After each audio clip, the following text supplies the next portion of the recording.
semapa guru bahasa oleh Mila dan Ira. Dari gedung lentuan kita, sebab mantua tempat mengerti. Assalamualaikum nun puput kata, kemandung syara yang baik. Waalaikumsalam nun balah kata, dari tuan yang rumah dilagi. Menyona salah kamu semapa, belapang dada bebek pandi. Nun lakai izin puturi raka, guru bahasa Inggris dari Mandua. Guru Mila dua Mira, guru detilik lagi Mira. Guru yang kele wahai taulan, Ustazah Yusnia nama panggil. Malim Al-Quran dan bahasa Inggris, mahir bak baca dan menulis. Terima yang ikut ibu bahasa Inggris, ibu Asmaniati yang santun teguh.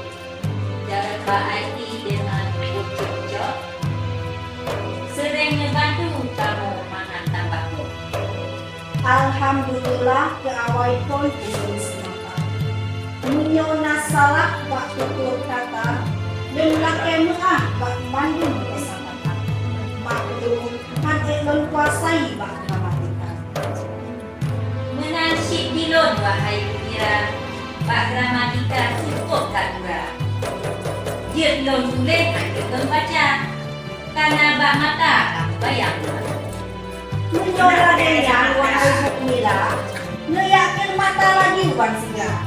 Malah kehilun-hilun guru yang muda, bakti guru kedua tetap berkata.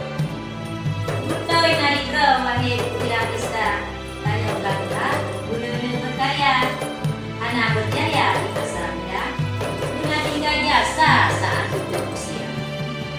Murtad hati lon dengan kata usia, diingat lon ke anak didik menerus bangsa.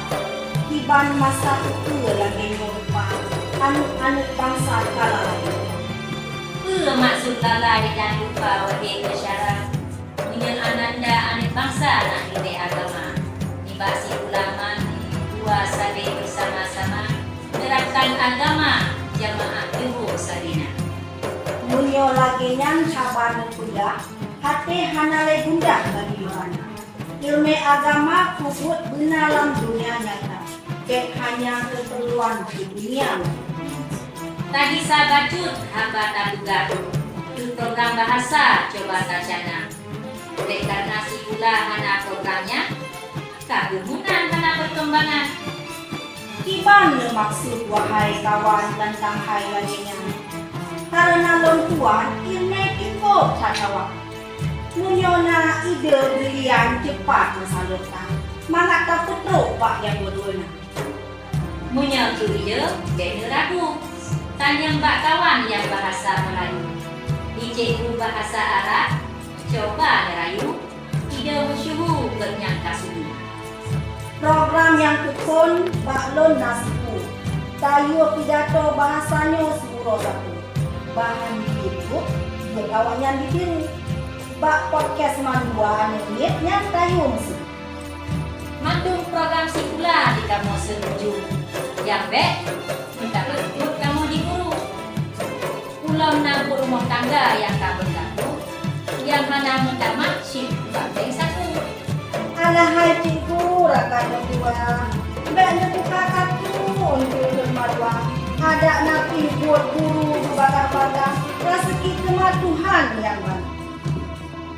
Mumana ketno semapa kamu belah menyona salah. Kamu laki berayu maaf. Karena di kamu insan yang lemah, bak korabana pulang perkara. Bungong melu dan bungong jumpa, mesyuhu nan bungong harum labona. Wassalamualaikum salam penutup sapa, yang patut berakhir kata. Assalamualaikum warahmatullahi wabarakatuh.